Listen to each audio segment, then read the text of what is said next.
Assalamualaikum warahmatullahi wabarakatuh. Ketemu lagi dengan saya. Sekarang di video ini kita akan membahas filosofi dari i'rab khafad atau jernya hati. Ya, dari kitab Nahwul Qulub tentunya ya. Dan nanti ada tambahan saya mengenai filosofi dari masing-masing tanda i'rab jar, dan semoga saja filosofi dari saya itu tidak melenceng ya. Jadi langsung saja kita mulai. A'udzubillahi minasyaitonirrajim. Bismillahirrahmanirrahim. Qala al-musannifu rahimahullah ta'ala wa nafa'ana bihi wa bi ulumihi wa bi ulumi sa'iri salihina wa bi ulumi masyayikhina fid dharain amin ya rabbal alamin. Wa amma khifdul qulubi fayakunu bi istisyaril khajali wastidamatil wajali wajila yaujalu wajalan, kalau nggak salah ya, di kitab Amsalah Tasrifiyah itu ada. Waluzumid dilli wa isaril khumuli wa mulazamatil khusyu'i wa ilqa'in nafsi fi dhabaihil jihadi ya. Adapun untuk rendahnya hati itu dengan cara merasakan malu. Malu dengan apa? Malu dengan dosa-dosa yang diperbuat ya. Hati manusia atau hatinya makhluk. Ya, kita kerucutkan ke hati manusia saja ya. Itu pasti memiliki dosa. Karena manusia itu makhluk khata' wan nisyan, tempatnya salah dan lupa. Jadi dari dosa atau kesalahan itulah kita itu setiap hari itu diwajibkan untuk merasa malu dengan dosa-dosa kita gitu. Karena tidak ada manusia yang sempurna kecuali Nabi Muhammad SAW ya. Jadi wajar kalau kita itu disuruh merasakan malu. Nah, begitu juga dengan tanda utama i'rab khafad atau i'rab jar itu menggunakan kasrah. Kasrah itu adalah lambang rendah ya. Dan kalau kita perhatikan penulisan kasrah itu diletakkan di bawah huruf. Berbeda dengan harokatain, dhammah, fathah ataupun sukun. Meskipun sukun itu bukan harokat ya, harokat mati. Itu semuanya ditulis di atas huruf ya. Hanya kasrah sendiri yang ditulis di bawah huruf. Nah, kalau penulisannya itu di bawah huruf, maka itu adalah lambang menyembunyikan dirinya. Jadi merasa dirinya itu tidak pantas untuk muncul di permukaan. Itulah interpretasi atau bentuk dari sifat malu. Kemudian wastidamati wajili, dengan cara melanggengkan atau terus-menerus merasa takut. Takut kepada siapa? Ya, takut kepada pencipta kita, Allah Subhanahu wa taala, dan itu juga dilambangkan dengan kasroh ya, bersembunyi itu tadi. Kemudian waluzumid dilli, terus-menerus merasa hina ya, dibuktikan dengan kasroh. Wa isaril humul, mendahulukan humul itu tidak terkenal. Jadi dia itu tidak mau muncul di permukaan seperti kasroh ya. Dia tidak mau merasa terkenal.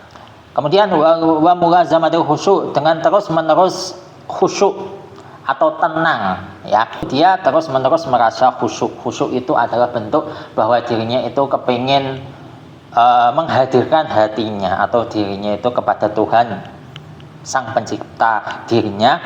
Kemudian wa ilqa'in nafsi fi dhabaihil jihadi, dia itu menempatkan dirinya sendiri di medan jihad. Fi dhabaihil jihadi itu artinya kan di dalam sembelihannya jihad atau di dalam medan pertempuran. Jadi dia itu terus-menerus mendidik jiwanya atau nafsunya supaya tidak liar. Jadi nafsunya itu tidak bisa dihilangkan ya. Nafsu tidak bisa dihilangkan, tapi nafsu itu bisa dididik. Jadi itu pendidikan nafsu ya. Itu dengan jar itu tadi. Nah, itu adalah ciri-ciri dari khafadnya hati ya, secara umum seperti itu. Nah, kemudian waqad yakunu bi khifdil janahi ya, likulli man talabaka bi syai'in laisa fi syar'i lahu nukrun min ghairi raddin wala nizain wala ibramin wastikrahin wa hakada al arifu yastaqillu aqbal kafati mustaqirran ya, mustahkiran liqadrihi mustaghdiran li nafsihi wa fi'lihi fi ajilihi wa ajilihi. Nah, kemudian rendahnya hati itu diperoleh dengan cara hifdul janah. Ya, merendahkan hati, hifdul janah. Hifdu itu rendah, al janah itu arti apa adanya, itu kan sayap ya. Yaitu rendah hati. Tapi di sini itu ada catatannya terhadap siapapun orang yang menuntut Anda dengan sesuatu yang itu tidak bisa diingkari secara syariat. Maksudnya seperti ini ya. Kalau menurut pemahaman saya. Jadi misalkan Anda itu misalkan orang penting atau orang besar ya. Sepenting apa sih orang? Intinya seperti itulah. Anda itu punya pengaruh di masyarakat. Tapi Anda itu tetap menanamkan dalam diri Anda bahwa Anda itu seolah-olah tidak punya apa-apa. Jadi apa yang Anda lakukan sehingga bisa memberikan manfaat kepada orang lain itu semuanya itu karena kehendak Allah, bukan karena kehendak diri Anda sendiri. Jadi meskipun dia punya pengaruh, tapi dia itu tetap menganggap bahwa dirinya itu ya seolah-olah tidak punya jasa apa-apa kepada manusia, sehingga itu tidak akan menimbulkan rasa sombong. Nah, gitu. Min ghairi raddin wala nizain, dengan cara tanpa menolak dan tanpa selisih, wala ibramin wastikrahin, tanpa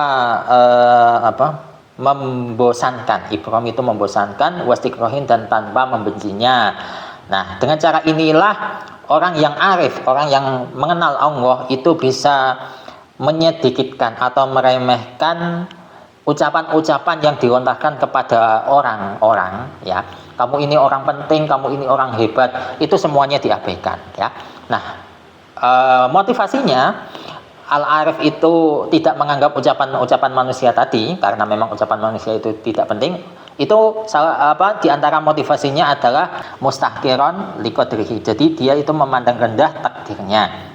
Itu tadi. Kemudian mustaqdiran li nafsihi, dia itu menganggap hina dirinya, menganggap hina dirinya dan apa yang dia kerjakan. Mustaqdiran li nafsihi wa fi'lihi, dirinya dan perbuatannya itu dianggap hina. Fi ajilihi wa ajilihi, baik di masa sekarang ataupun di akhirat kelak. Nah, sekarang untuk kaitannya dengan tanda i'rab jar atau khafad, ya.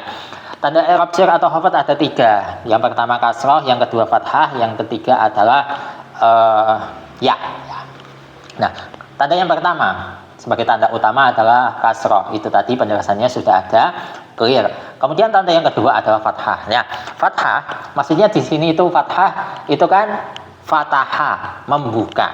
Nah, maksudnya ini apa? Maksudnya ya ini sebagaimana dijelaskan di paragraf yang kedua tadi, ya.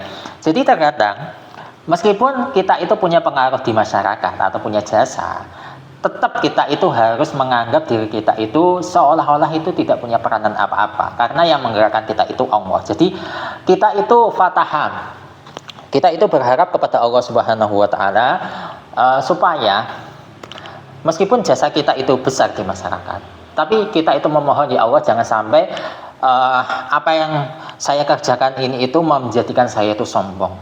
Nah, sehingga Allah itu dari situ akan memberikan kita itu hidayah atau petunjuk kepada hati kita, supaya hati kita itu tidak muncul rasa sombong. Fataha, terbuka dari apa, atau terbuka untuk apa? Terbuka untuk menerima hidayah Allah, supaya menjadikan hati kita itu terus menerus merasa rendah hati. Itu untuk tanda yang kedua. Kemudian tanda yang terakhir, ya. Nah, untuk ya ini kemarin itu saya arahkan ke makna yaqadah, alias adanya bangun atau usaha, ya, maknanya seperti itu. Nah, maksudnya di sini untuk mencapai derajat khofetnya hati atau rendahnya hati itu tidak bisa instan. Jadi perlu yang namanya usaha. Contoh usahanya itu apa? Misalkan puasa. Puasa itu akan menimbulkan rendah hati kita, sehingga muncul sifat kasih sayang kepada saudara kita yang miskin. Karena mereka lapar, kita juga lapar. Nah, dari situ akan muncul sifat rendah hati kita. Kemudian sedekah, itu juga bentuk sifat rendah hati kita kepada saudara kita yang membutuhkan, ya. Karena sebagai sesama manusia itu saling ta'awanu 'alal birri wa taqwa. Ya, seperti itu. Itu salah satu upaya atau usaha untuk mencapai derajat khofatnya hati, khofdul qulubi, ya. Jadi khofdul qulub atau rendahnya hati itu tidak bisa instan diperoleh dengan hanya berdoa, kemudian tidak mau adanya usaha, itu nggak mungkin, ya. Syekh Abdul Qadir Al-Jailani mencapai makom wali yang setinggi itu diawali dengan yang namanya mujahadatun nafas, ya. Hatinya itu dididik sekeras mungkin sehingga mencapai derajat itu tadi. Beliau itu bisa rendah hati, ya, tapi beliau mulia di sisi Allah Subhanahu wa Ta'ala. Begitu juga dengan wali-wali yang lain, ya. Mereka itu tidak lepas dari yang namanya ikhtiar atau usaha, ya. Jadi seperti itu kurang lebihnya penjelasannya. Wallahu a'lam bishawab. Semoga ini bermanfaat untuk kalian, dan insya Allah untuk penjelasan i'rab jazmnya hati insya Allah akan kita lanjutkan di video selanjutnya ya. Wallahu muwaffiq ila aqwamit thoriq. Wassalamualaikum warahmatullahi wabarakatuh.